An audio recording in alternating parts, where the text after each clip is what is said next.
Welcome back to the communication module. How did your first practice reflective conversations go? Are you beginning to get the hang of the structure? Did it feel weird at first?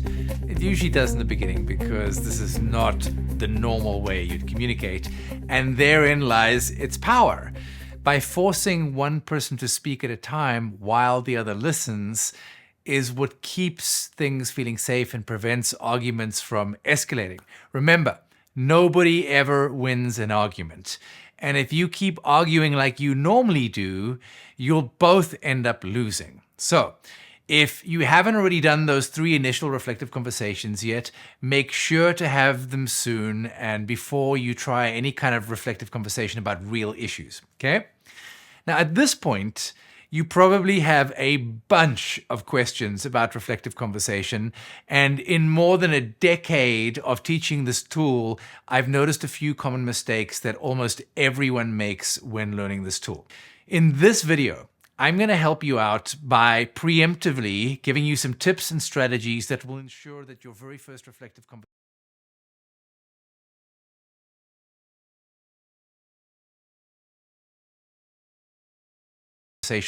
go well.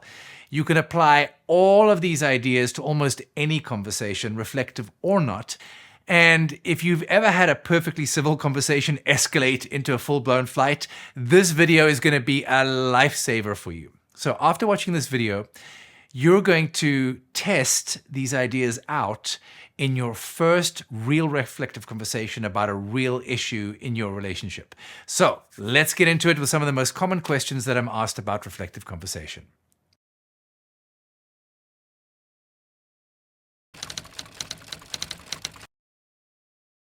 Well, I don't expect you to speak like this all of the time or over a romantic dinner. The most obvious time to use this tool is whenever you feel upset about something and you want to feel better, okay? Just request a reflective conversation and the chances are you'll feel better afterwards and the upset will have been resolved. You can use it whenever it's important that you have your side of the story heard, or whenever you fear that a normal conversation might escalate into an argument, or whenever you want to share important feelings about something. Now, if you're already arguing, you can interrupt the argument by requesting a reflective conversation instead. In fact, if you're unsure whether or not to use a reflective conversation, use a reflective conversation. It'll ensure that the conversation stays safe and ends well. Because this conversation is so structured, you can't talk over each other, and you get to feel understood, validated, and empathized with. Finally, you can also use the reflective conversation after a fight has already ended badly. Fights escalate when we don't feel heard or when we perceive we're being attacked. If you redo the same conversation again using this tool, you'll both feel heard, neither of you will feel threatened, and you'll get to the other side feeling closer, safer, and loved. I personally find the reflective conversation really useful when I have something sensitive that I want to say to my wife, or when I want to deliver news that might be upsetting to her, or when I want to share how I'm feeling about something that she's done, or when I want to address an issue between us. Having said that, there are a few circumstances where you wouldn't have a reflective conversation. You're not going to have a reflective conversation about what to order for dinner, okay, or which movie to watch. I mean, it wouldn't be worth investing the time in having a reflective conversation for something of little importance.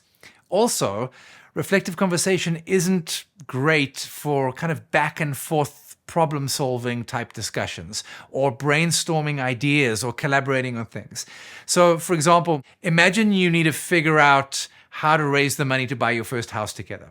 That kind of problem-solving conversation needs you to be able to throw ideas around, okay? The reflective conversation's structured nature makes brainstorming like that difficult because you need to be able to offer ideas whenever you're inspired to. But it's this very structure that makes that same reflective conversation so safe during conflict.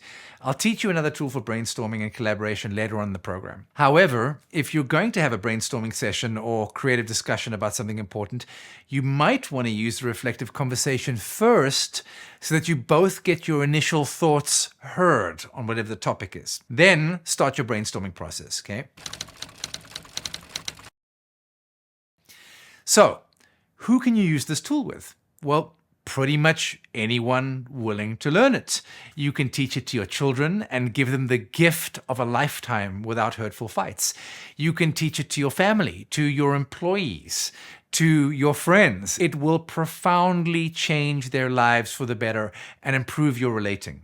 Realistically, not everyone's going to be down for investing the time to learn a tool like this, but that's okay, because in the next video, we'll learn how to have a one-way reflective conversation too.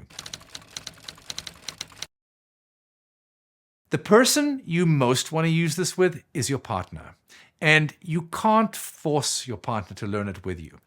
So what do you do if your partner is reluctant to use the reflective conversation, or if they object to using it, or if they say it feels weird or contrived or limiting?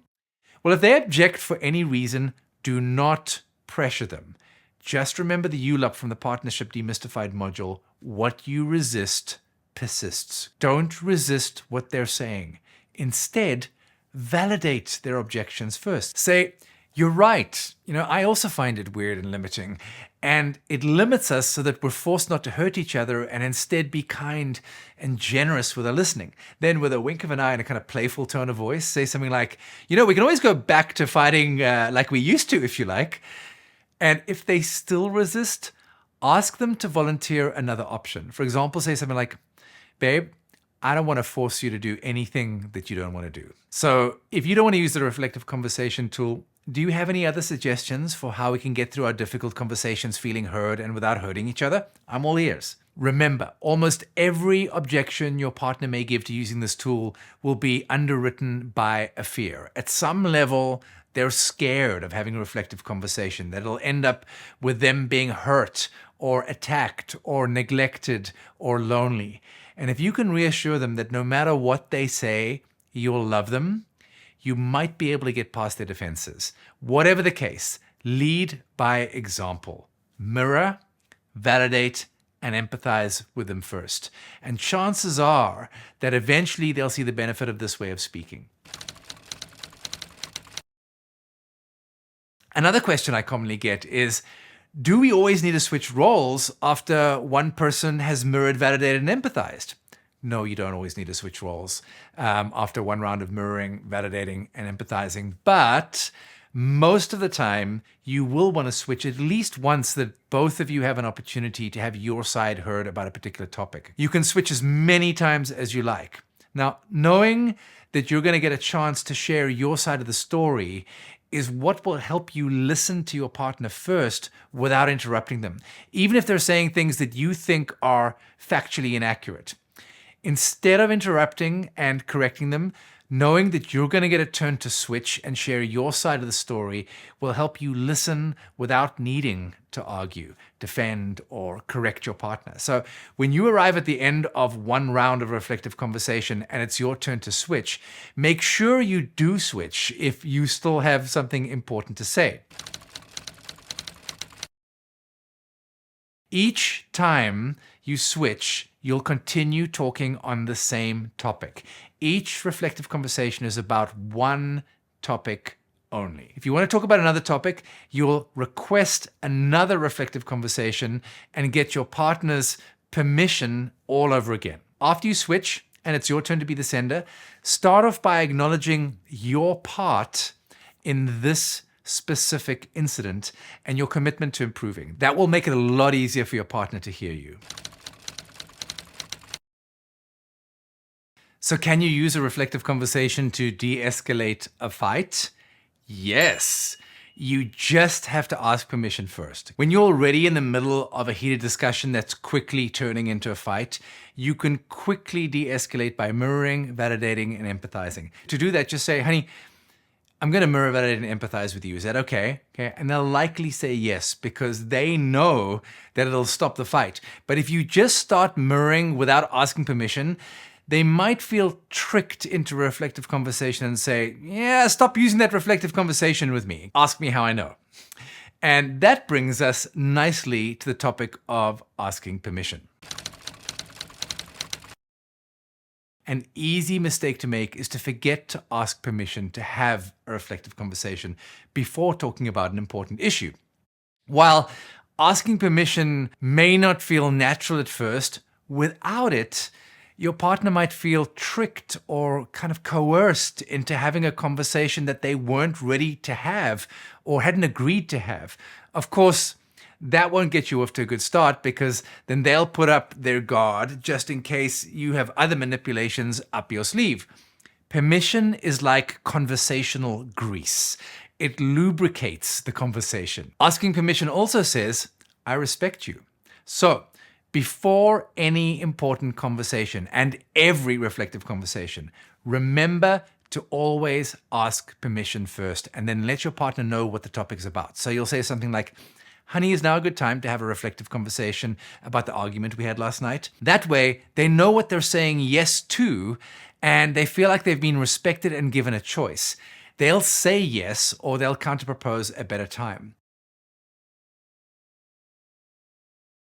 Next, I want to give you a couple of general communication guidelines to help make sure that your first real reflective conversation is a slam dunk right out the gate. First, it's important to understand that most of the time conversations escalate into fights. It's because one of us has attacked, defended, or ignored our partner. We attack, defend, or ignore for one reason only. Our amygdala perceives some kind of threat coming from our partner. A threat could be inferred by your tone of voice, from an aggressive movement like waving your hands in the air in exasperation, or something that you've said. See, our amygdala is constantly on the lookout for threats and reacts quickly, automatically, and unconsciously. So, if you want your conversations to go well, you need to convey a safe, non-threatening demeanor. Remember, conflict is not about the content. It's about a perceived lack of safety. So, how do you convey a non-threatening demeanor? With your voice, with your body, and with your words. I'll demonstrate. Notice how you feel as I say this.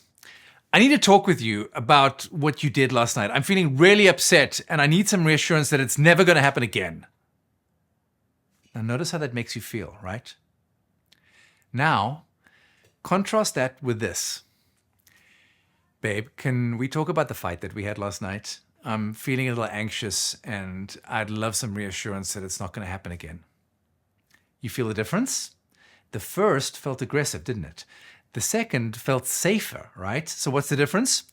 In the second example, I changed my voice. I spoke slower, I used a deeper voice tone, and I spoke softer too. So when you're sending, take a deep breath, deepen your voice, speak slowly, and speak softer. That'll convey safety. The second thing I did was change my body position.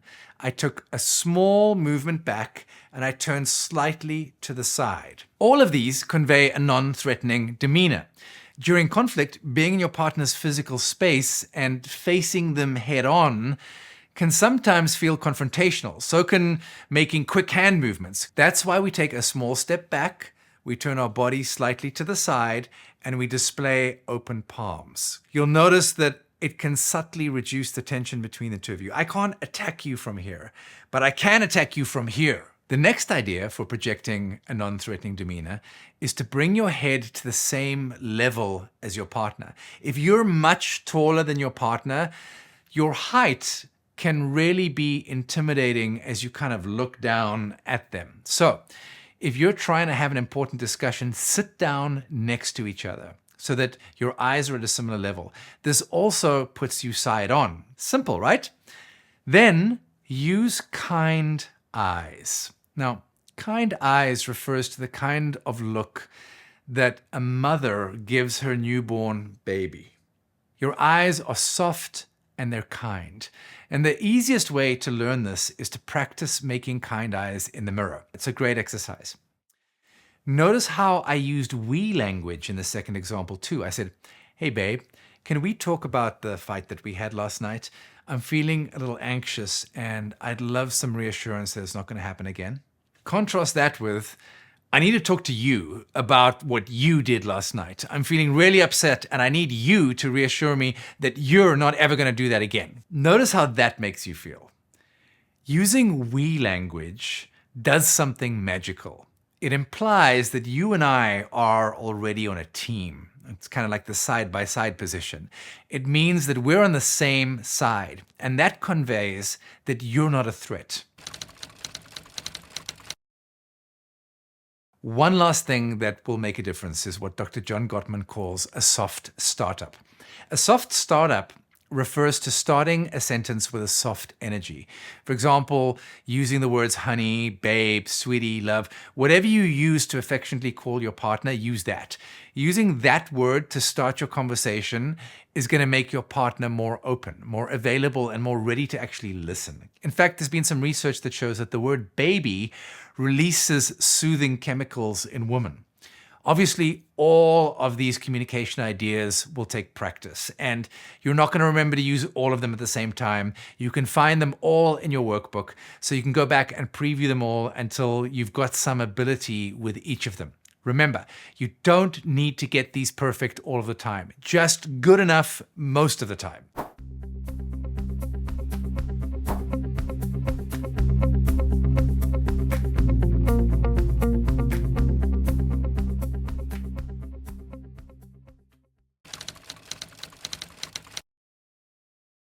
My second recommendation is that you pay attention to your intention going into the conversation.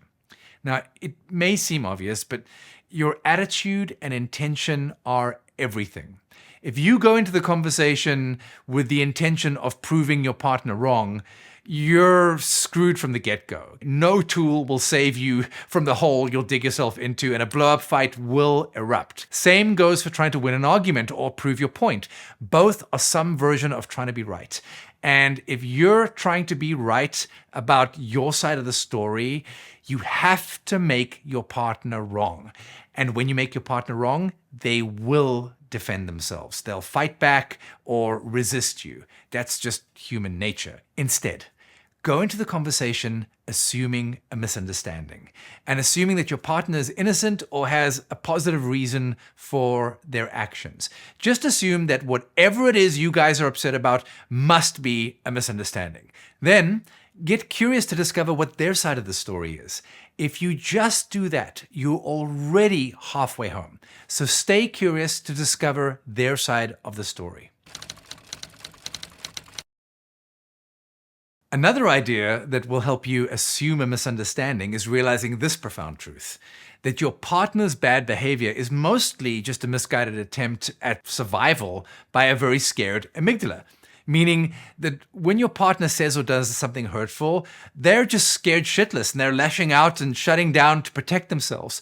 Their words and actions are not premeditated or well thought out or even thought out at all, right? These hurtful words and actions are an unconscious attempt by your partner's amygdala to protect them from danger. The danger in this case being you, right? You are dangerous. You are the most dangerous person in the world to your partner. You can hurt them in ways that nobody else can. You hold their delicate heart in your hands and you could crush it with a single word. And that's why when your partner's scared, they may lash out or they may shut down. Their amygdala perceives you as a threat, and it takes over their mind, redirecting blood from their brain into their arms and legs so that they can fight or run. Without as much oxygen flowing into their neocortex, they are literally dumber, which is why they say dumb things when triggered. Their brain is functioning with limited cognitive resources. Of course, I'm not justifying or excusing intentionally hurtful or abusive behavior. I'm trying to help you understand that your partner's bad behavior is not intentional. It's automatic and unconscious. It's not personal, even if it feels that way. When you don't take your partner's automatic or unconscious reactions personally, you can see them for what they are, a desperate cry for help. Then you can provide the help that they need. Now, everything I've said applies equally to you. You're human too. So you also get scared and then you say dumb shit when you're triggered, right? but you already know that. You may not have realized that your partner is as scared of you as you are of them. So remember, anything that is not love is a misunderstanding. Got it? Good. Probably the biggest mistake you can make is to try to have a reflective conversation when one or both of you are angry or upset to the point of being emotionally flooded. Emotional flooding is when your emotions overwhelm you to the point where you lose your self-control and your ability to think straight. Your heart rate races past 100 beats per minute and your adrenal gland secretes adrenaline. Nothing good ever comes from communicating when flooded, because positive thought is very difficult when flooded. Any conversation perpetuates more negative thought, more flooding, more conflict, and it escalates the conflict too. If you're mad or you're flooded, see if you can first soothe yourself by taking some slow, deep breaths like this.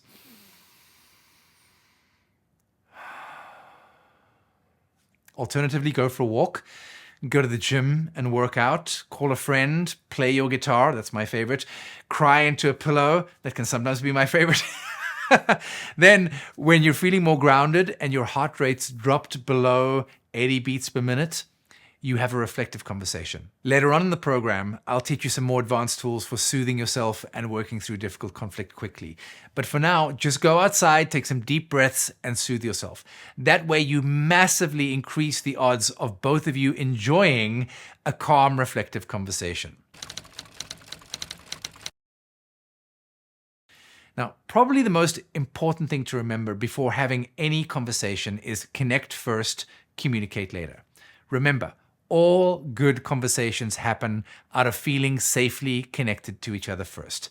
So how can you quickly connect when you're feeling disconnected? Easy. Give each other a 1-minute warm, full body hug. That'll begin to soften you both, as touch just has this wonderful way of soothing our nervous system. Then, for extra brownie points, apologize for whatever you know that you did that was wrong. So you might say, honey, I'm really sorry that I raised my voice with you. Can we have a do-over using a reflective conversation, please? That will help your partner feel safe, and it'll soften you both enough to be able to get through your reflective conversation without too much drama. I can't overstate the power of a genuine apology. It says to your partner that you're a safe person because you know what you've done, and therefore you're unlikely to do it again.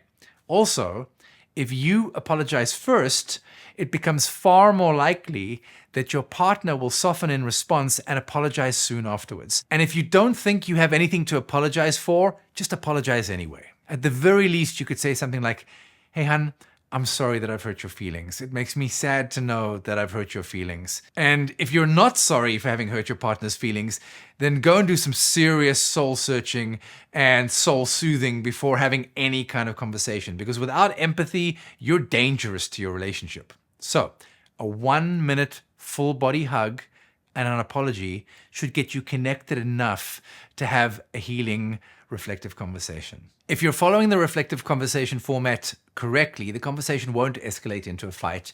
But if, for whatever reason, it does, then you can use the same strategy to de-escalate it. Just apologize for your partner escalation and give your partner a 1-minute hug. Then continue with the reflective conversation.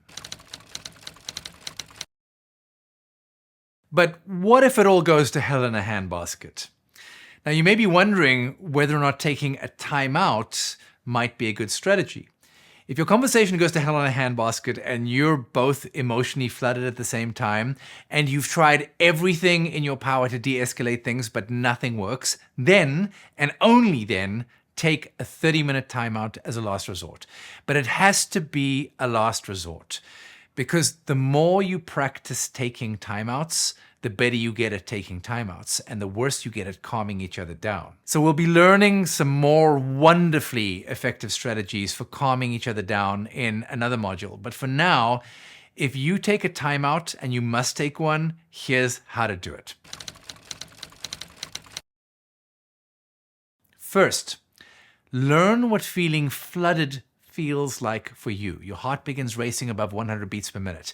Perhaps your face flushes and feels hot.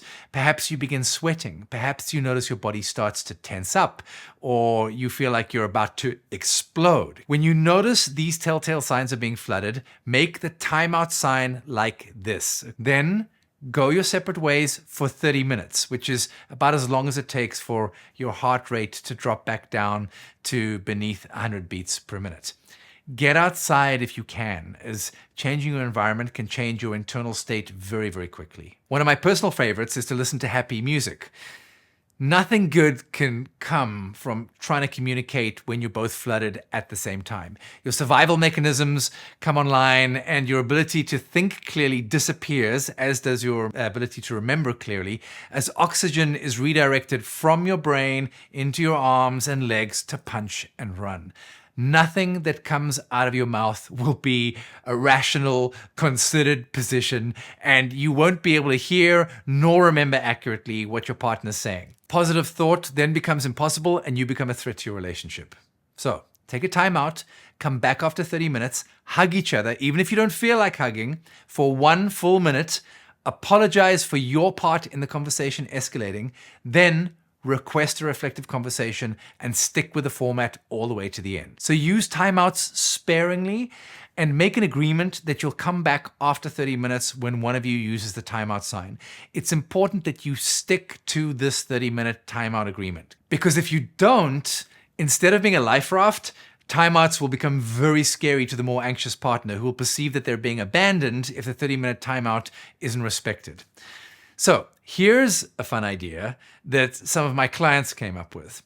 They made an agreement that for every minute of timeout more than the 30 minutes they'd agreed to, the partner who requested the timeout takes, they have to provide 1 kiss per minute. So let's say Jill requests a timeout for 30 minutes. However, she only returns after 40 minutes. Then she needs to immediately gift Jack 10 kisses because she was 10 minutes late. I thought that this was a really cute way of returning from an extended timeout, and they said that it was really effective for them. So perhaps the two of you would like to try it too. Back to reflective conversation. In my experience, reflective conversations usually fall apart for one reason only. The sender is not being vulnerable, and instead they're criticizing or they're attacking the receiver. And this is perceived as a threat by the receiver and compels them to kind of break out of the reflective conversation structure to defend themselves. And from then on out, you're basically flying by the seat of your pants and who knows what's going to happen, right? Without that safety net, that's when things get nasty. So if you only do one thing right during a reflective conversation, open up and be vulnerable when it's your turn to be the sender. It's the most important thing you can do to improve your communication. When you're being vulnerable, there's no way that you can be perceived as threatening. Besides, all vulnerability is emotional honesty. You're just opening up and being honest about your inner world. If you have no idea how to open up and be vulnerable, think of it like this. You're being vulnerable when you admit your softer, more painful, risky to admit to feelings, your fears, when you admit your failures, your mistakes. That's all vulnerability really is. Being vulnerable does not mean being weak. It means sharing honestly who you are and what's going on inside of you. But our culture doesn't always support being vulnerable. You might have learned that being vulnerable isn't safe, or that it's an opportunity for your enemies to take advantage of you. And if you're in a relationship with someone that you love, just consider that they're not the enemy, right? They're the person you love. You want to be able to be vulnerable with them. In the next module, we'll learn a great tool that will help you with being vulnerable. But for now, just focus on sharing feelings, fears, failures, or mistakes, and you will be fine.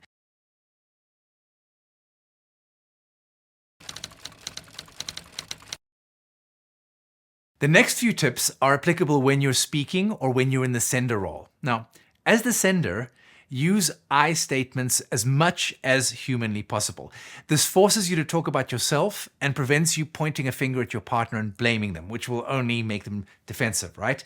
So if you're going to point a finger, take ownership of your struggles and point the finger at yourself. Be as open, honest, and vulnerable as you can when you're speaking. A fun game you can play with yourself is to try and remove the word you from your vocabulary as much as possible.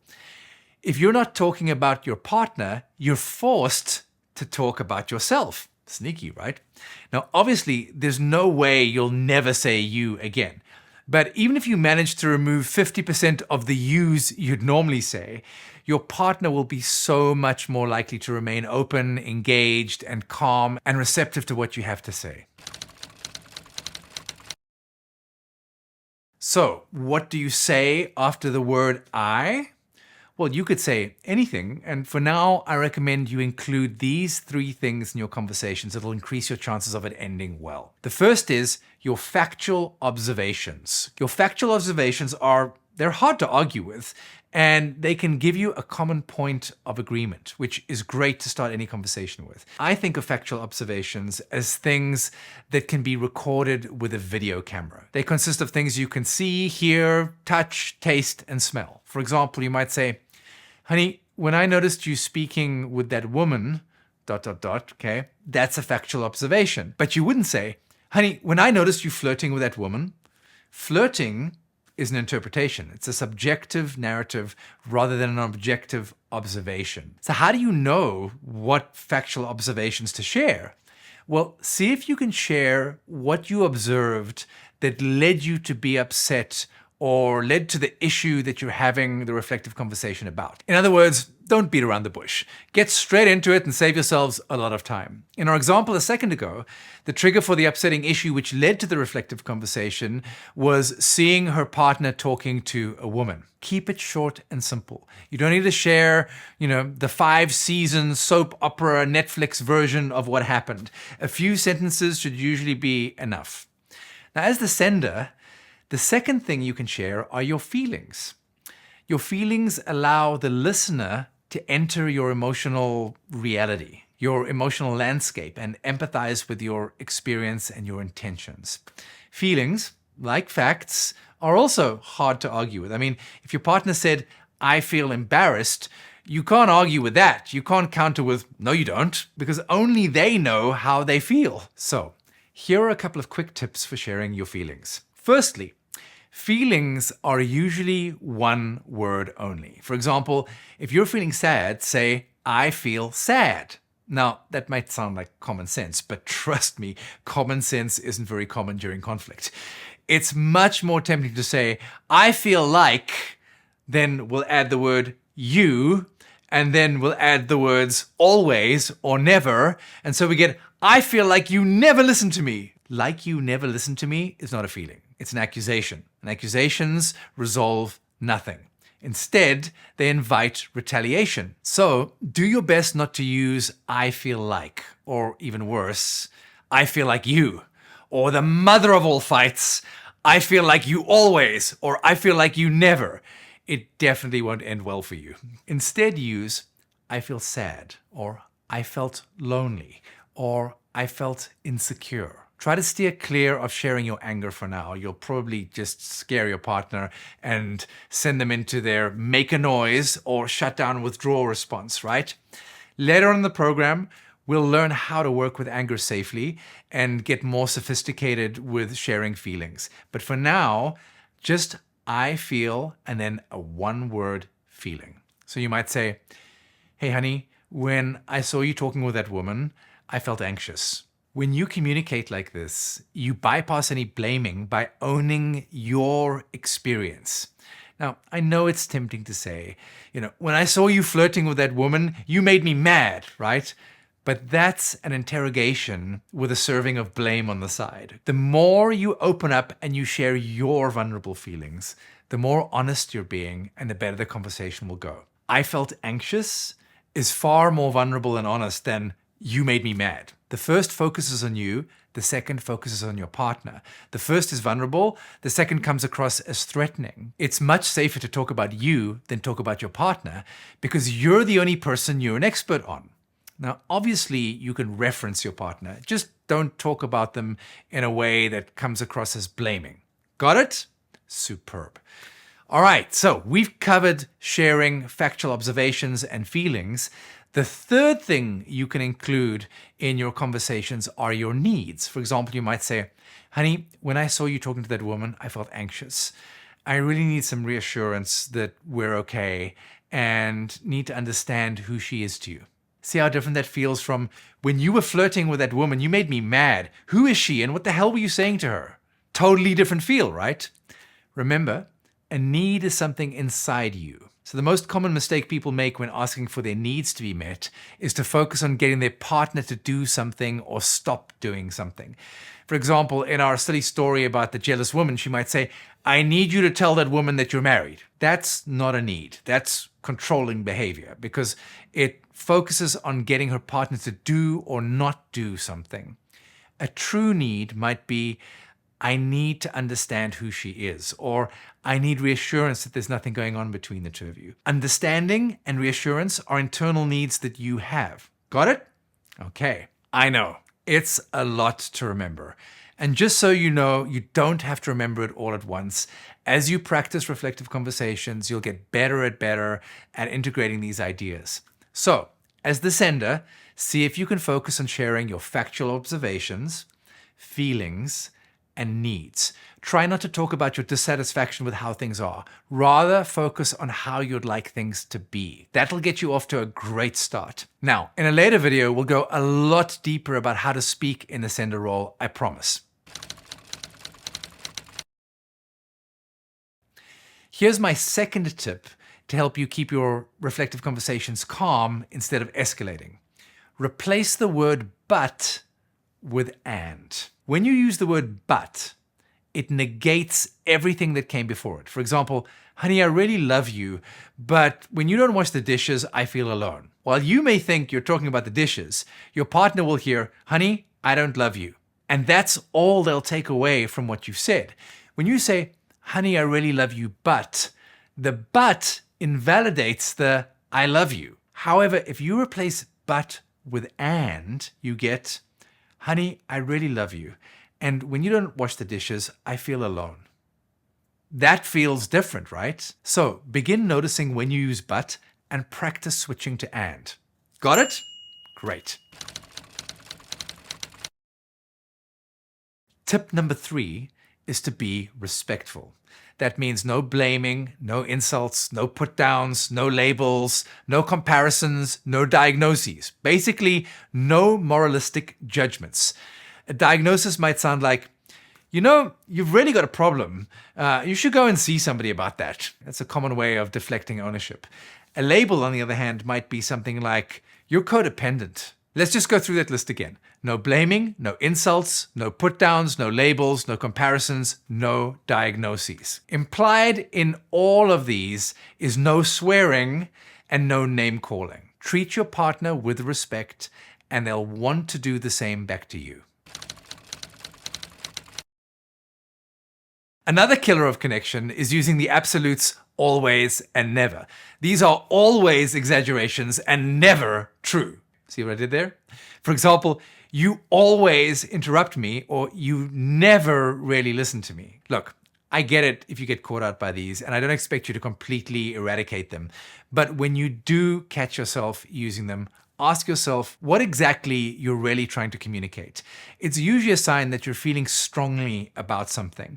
So rather communicate that. And if your partner uses always or never, don't bother correcting them or defending yourself. Instead, just remind yourself that they must be in some deep distress if they're using always or never to communicate the depth of their distress. Got it?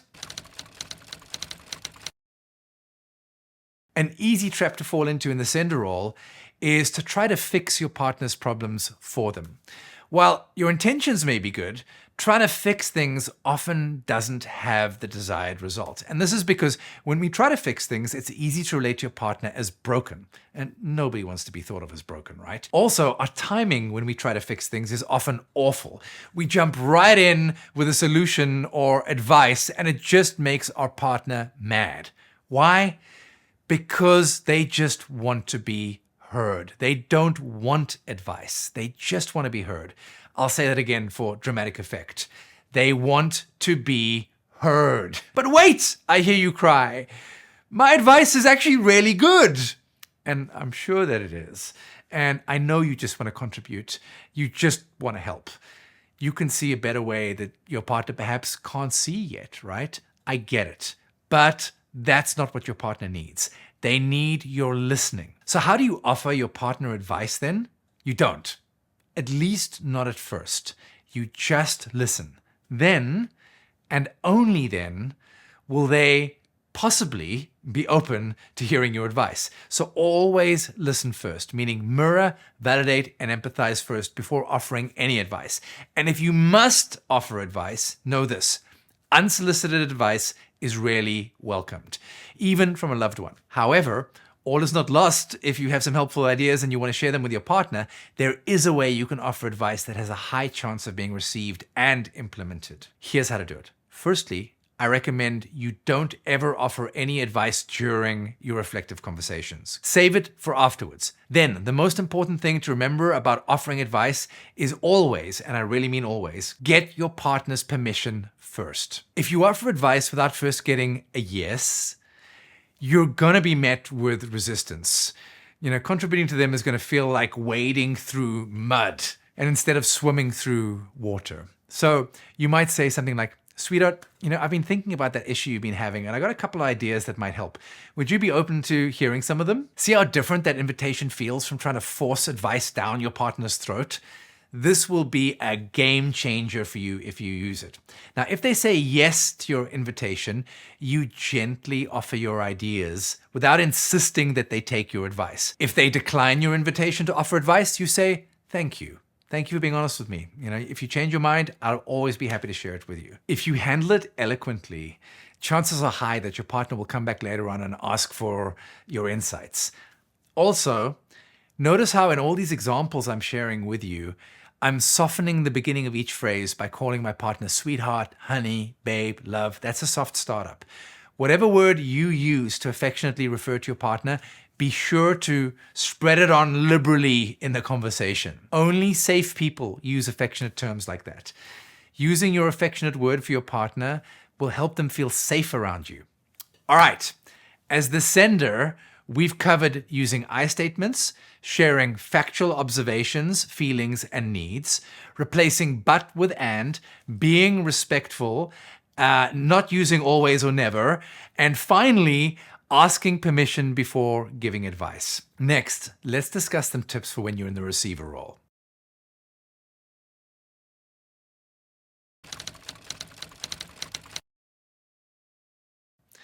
Don't memorize. When you're in the receiver role, your only real job is to be present. So don't try to memorize what your partner's saying. When you're trying to memorize, you're not actually present and paying attention to what the sender's saying.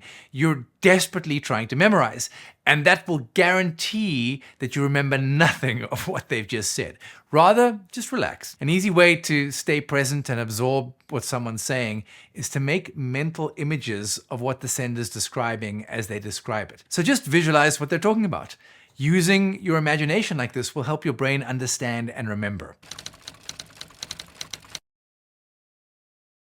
If you notice yourself feeling anxious that you're forgetting what your partner's saying, ask your partner to pause so that you can mirror back to them what they're saying. Just say, "Hey love, could you pause for a moment so that I can mirror back to you what you've said so far?" Use the word pause rather than stop. It's softer and it sounds less like a command. A common mistake in the receiver role is to break format and interrupt the sender. Usually the receiver interrupts to correct something that the sender said. Now sometimes the receiver will interrupt to ask the sender a question, which then breaks the reflective conversation structure. Sometimes the sender will ask the receiver a question, but it just invites the receiver to break the reflective conversation structure too. Reflective conversations are designed not to allow backwards and forth discussions. So don't interrupt the sender unless to mirror them. And don't ask your partner questions during a reflective conversation. The minute you break the structure once, you open the door to break it again and again, and then the safety that the reflective conversation provides gets lost. At the risk of sounding like a reflective conversation zealot, I recommend that you treat the reflective conversation structure as sacred. Follow it to the letter and don't mess with it. That way, next time you're sinking in quicksand together, you can rely on the reflective conversation structure to pull you out to safety. Next, I want to talk about the validation phase for a second, because it seems to be the phase that people struggle with more than mirroring or empathy. When you're validating the truth behind your partner's logic, you don't need to agree with them. You do need to see it from their perspective, though, like in this image on your screen. Just because you're right doesn't mean they're wrong. Can you see how the only way this pair stop fighting is if each gets curious and then steps over to the other person's reality to see it from their perspective? Only then are they going to be able to validate the truth in the other person's perspective. So, in the validation phase, you step over into your partner's world and share how you see things from their side. Don't worry, research shows that hearing an opposing viewpoint won't cause any real damage to your brain. I promise. And remember, validating is not a test that you can pass or fail. If you struggle to validate your partner, just ask them for help. And they'll have to tell you what they need to hear in order to feel validated. Another way to make someone feel validated is to explain why what they said makes sense to you. Explaining why it makes sense communicates that you can follow their logic. Make sense? I hope that it does.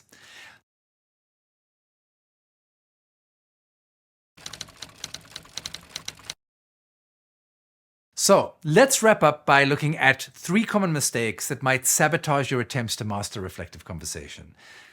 The first mistake is attacking and getting defensive. See, here's the thing. Attacking invites defense. You don't expect a scared animal not to defend itself, right? Well, we humans are still animals. We automatically defend when attacked. So if you're attacking your partner while in the sender role, don't judge them for breaking the rules of the receiver role and defending themselves. After all, we don't send snakes to therapy for striking out when they feel threatened, do we? And that's what snakes do. Human beings are animals too. This is what we do. So attacking invites defense, but defending also invites attack. Ever seen a cat and a dog in a standoff? The minute the cat runs, the dog chases. Now, in the same way, attack and defend are 2 sides of the same coin, and both will escalate conflict. The most common time we attack or defend is when we feel like we're being blamed. Blame, in effect, says, the problem's you, okay? It's not me. So, what can you do if your partner's in the sender role and they begin blaming you? Well, if you're in the receiver role, you don't want to interrupt them to let them know that you're feeling blamed. That would break the format, and that would compromise the safety of the reflective conversation structure. But you can't be expected to endure listening to blame for too long. So, I recommend that you both agree to non-verbally signal the other whenever you're experiencing being blamed. And my favorite way of doing this is using a silly physical gesture that indicates to the sender that you're experiencing being blamed. Try this one. Okay? Every time you notice that you're reacting badly to your partner blaming you, pull your earlobes. Now, if you're in the sender role and your partner pulls their earlobes, what are you going to do differently? You'll begin speaking vulnerably and using I statements and self-disclosing your softer feelings that are riskier to admit to. Okay, start there, and we'll also learn a lot more about being vulnerable in the next module. And that leads us to our second mistake, attempting a reflective conversation while still upset. If you're still raging mad and you attempt a reflective conversation, it won't go well. Your attack will just invite your partner's defense and you'll end up yelling at each other. So, what can you do if you're upset and you want to talk about it? connect first. Like we said earlier, start out by acknowledging your part in the conflict and apologizing for it. That will make your partner feel safe. Then give each other a nice long 1-minute hug. That will calm your nervous system. Then smile at each other and request a reflective conversation. The final trap I often see couples falling into is policing each other on the reflective conversation format, especially in the beginning. One partner makes a mistake using the format, and the other one immediately jumps in and criticizes their mistake. This invites the first partner to defend themselves and their mistake, and suddenly the reflective conversation ends in a fight. So, what can you do when you're learning reflective conversation and your partner's not using the format correctly? First, let it go. If they make the mistake once, just ignore it. They're learning and they're bound to make mistakes. They don't need you jumping down their throat correcting them, especially if they're nervous about practicing this with you. If they continue to make the same mistake, then by all means, offer them some feedback, but do it like this. Wait until the reflective conversation is over before offering feedback, and then ask their permission first to give them some feedback on how they can improve their reflective conversation. Then focus on praising them for their effort and let them know what you noticed they were doing incorrectly. Be kind. Now, if you're on the receiving end of this feedback,